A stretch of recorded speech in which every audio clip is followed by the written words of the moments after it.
Hey everybody, today we're going to talk about solenoids and why you might want to use them. Stay tuned.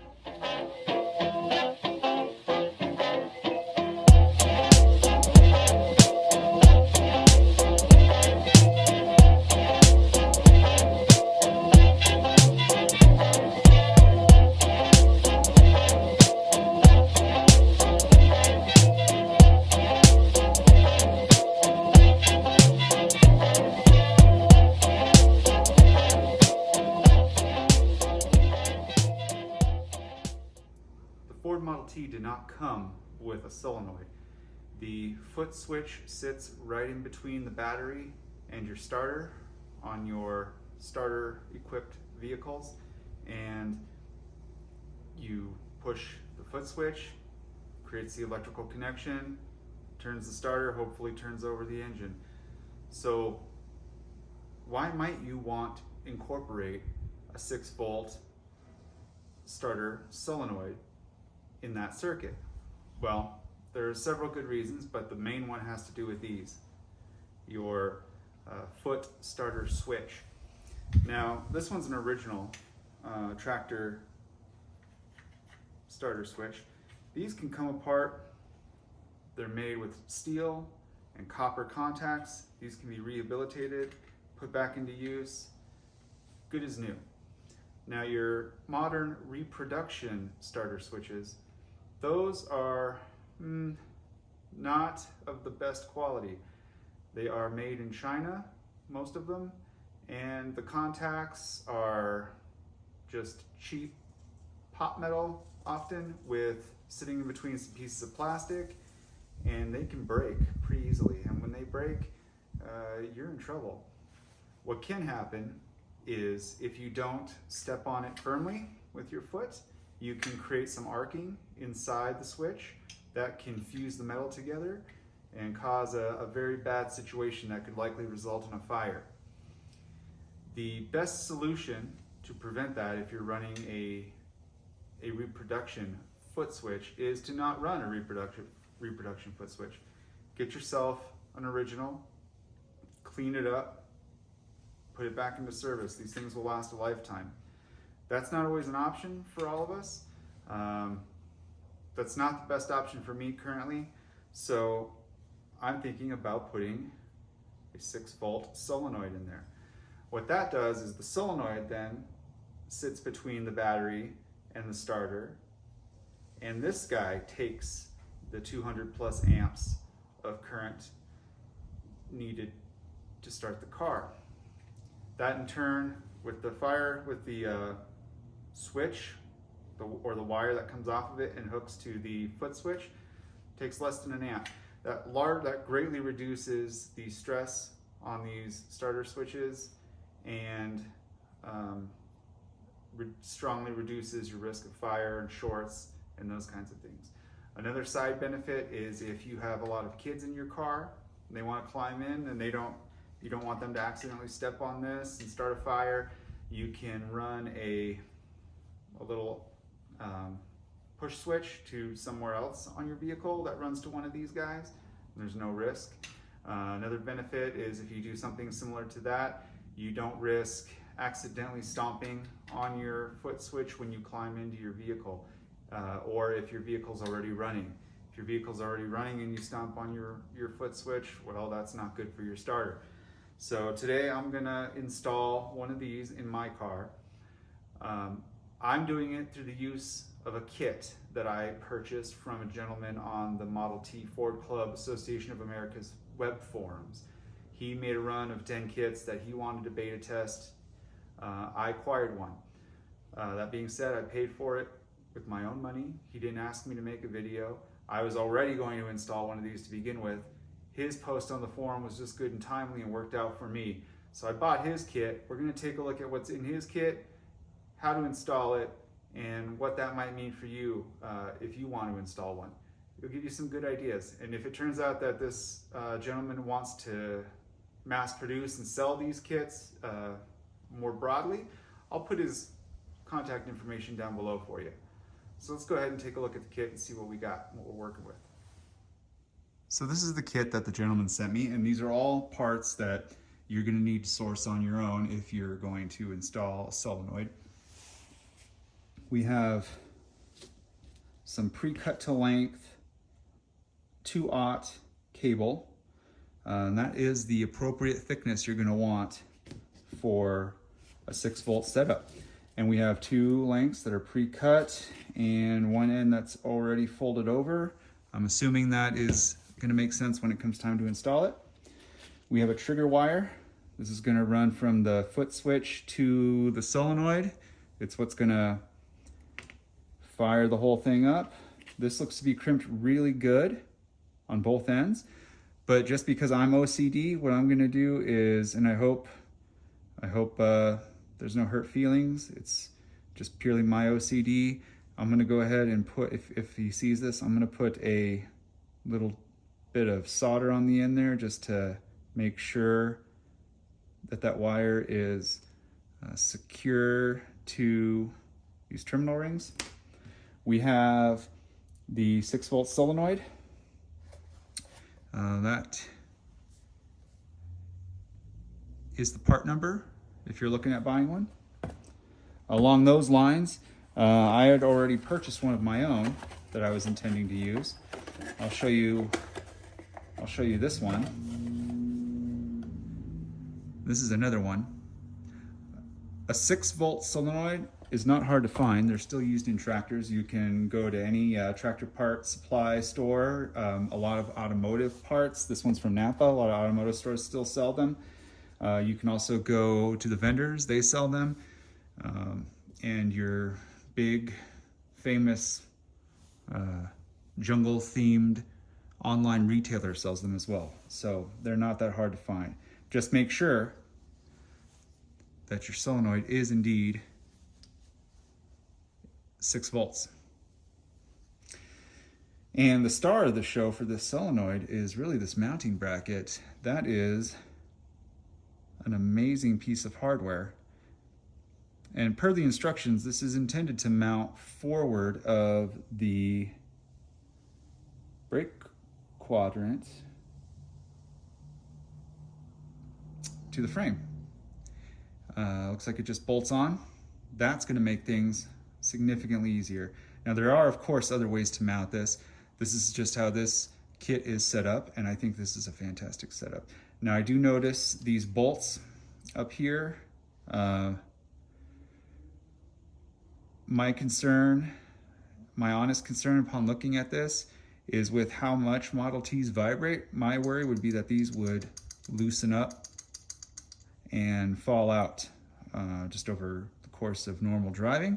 So hopefully, again, that there's no hard feelings from this gentleman, but I'm gonna, when I secure it down, I wanna put a little bit of blue thread locker on those bolts just to make sure that they stay in place. And he included some very nicely written instructions. He also included the instructions that came with the solenoid, and the solenoid has its nuts and lock washers associated with that. So that's the kit. Again, if you don't have the benefit of having your own kit, all you need is some 2/0 wire for a 6-volt battery, your solenoid, and a thin gauge wire like this to trigger. That's going to run from this to the foot switch or to another switch. I have a switch here. I don't think I'm going to install it today, but I have this little tiny switch here. You could run something like this to the solenoid and then hide this switch somewhere else, under the seat or on the steering column. That's often a popular place. There's always multiple ways to skin a cat, and this is just one way to do this setup. So even though you may not have this kit, this is a good starting point to give you ideas on how you might want to wire your solenoid for yourself. These are the basic components. The rest of it is just kind of whatever you want to do, basically. So with that, let's go ahead and start installing this on the Model T. Okay, so to get started with the solenoid, installation, what we're going to do first is I'm going to disconnect my fuse.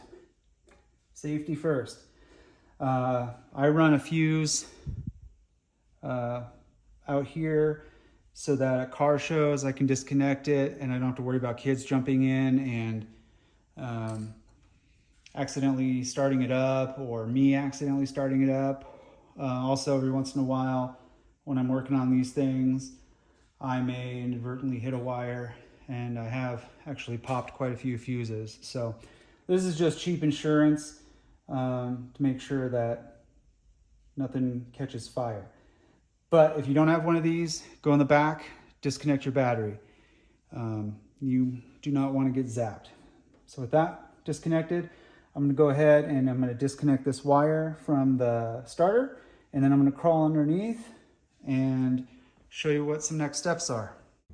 Okay, so the first thing we're going to do is we're going to remove the cable that runs from the switch to the starter all the way down there. I went ahead and in the previous clip disconnected it from up there before I crawled into the car.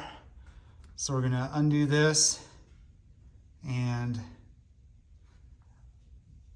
move on to the next step. Okay, so now that we've got that disconnected, we're going to take this one, which runs back to the battery, and we're going to move it over to this peg. These are my lights, my rear lights, and my brake light, and the switch, so that controls it. We're going to move those over too. And then we're going to take the short cable that came in my kit, the short cable. We're going to take the flat end of it, and we're just going to bolt it down right on top. Tighten it down so we've got one cable right on top of the other. All right, I'm going to go do that now. Okay, so now what I'm going to do is I've got these two wires stacked on top of each other, along with the power cable that runs to the terminal block as well as to my rear light, since those always need power. Got the short cable running up to the front. I've got the long cable. I don't know if you can see it. I don't know if I can find it right now. The long cable running from about here, it's not hooked up yet, to the starter. And this is where I'm going to put the starter, or the solenoid. I'm going to tighten down these thumb screws on my bracket and tighten that down, but I'm not going to, so all along this whole way, I've not tightened up everything like tight. I've just gotten everything pretty much finger tight so that I can make sure that the wires are running the way they need to be. And then I'm going to come back through once it's all done and tighten them up proper. With my mounting bracket, I'm going to finger tighten that for right now so that it's where it needs to be, the solenoid. And then I'm going to come back through at the very end. I'm going to loosen those, put some Loctite in them, and then tighten them down further. An important thing to remember with these solenoids is the 6-volt ones don't have a dedicated ground. They get their ground from where they're hooked up at. So if you don't have a kit like mine and you're looking for a spot to put your solenoid, you need to make sure that it's got good contact to the frame so that it gets its ground and can function properly. So you might have to clean up the frame, scuff off the paint, whatever you gotta do so that when you bolt that down, it's grounded. And then I'm not probably gonna show it on camera, but when you tighten up when you do have the bolts here to secure all your wires, put another wrench on this inner bolt so that it doesn't turn. If it turns, you risk breaking the solenoid.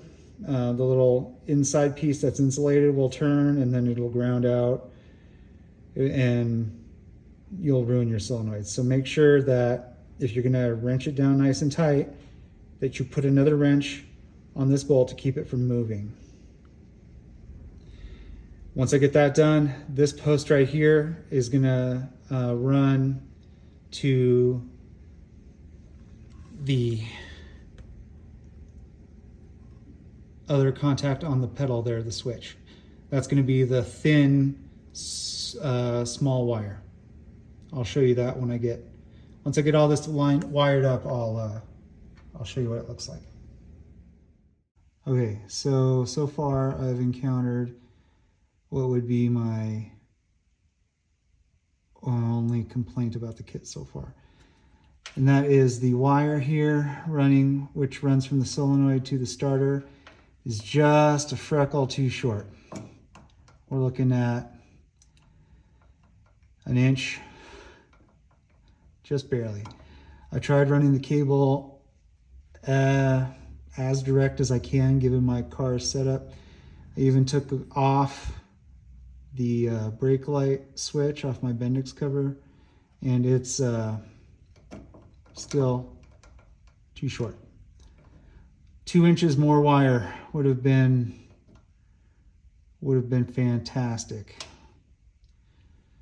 So I think what I'm gonna do is take my old wire that ran from here back to the switch, and I'm gonna use that.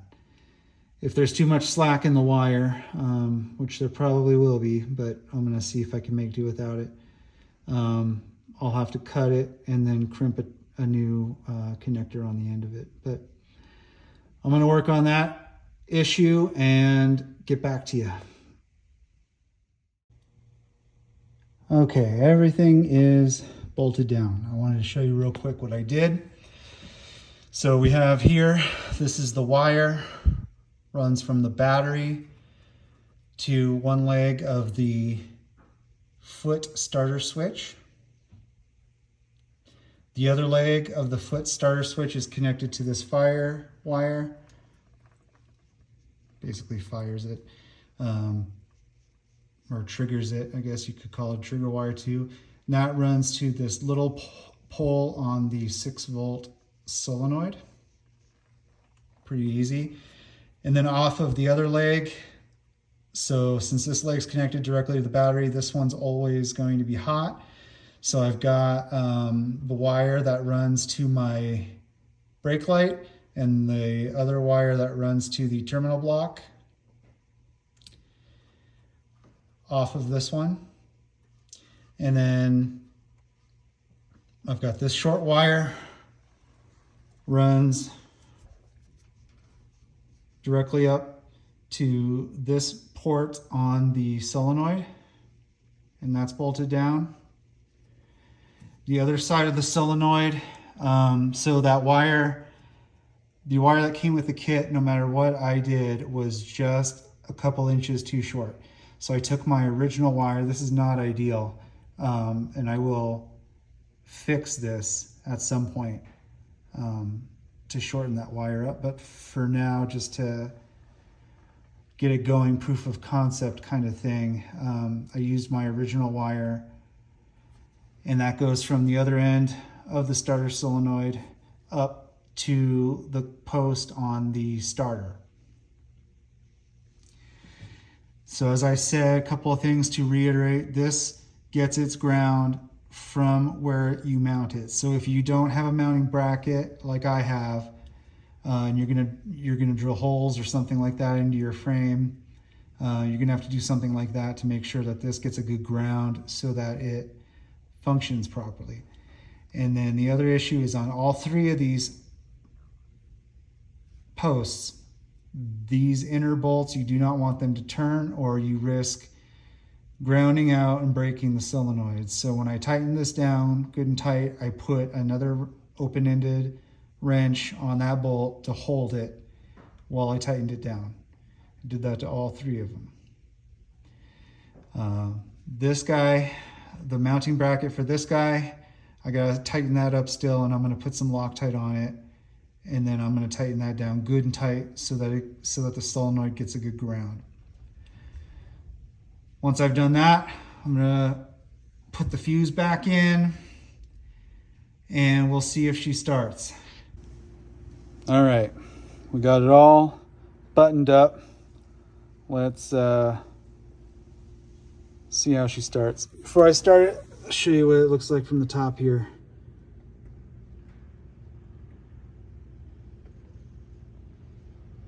So that's just mounted right there on the inside rail. I put some Loctite in those bolts right there, holding that bracket down. I'm gonna go back through and zip tie up those wires so that they're out of the way. Just try to keep everything clean. But let's start it up. Okay, oops, sorry about that. Try and do this with one hand here.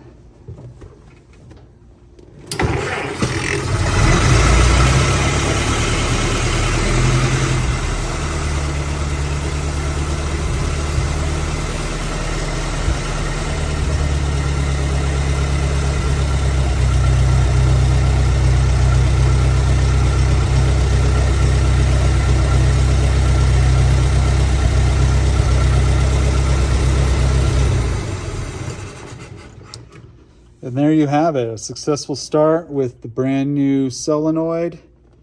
I now feel like my reproduction foot pedal will not weld itself shut and start a fire.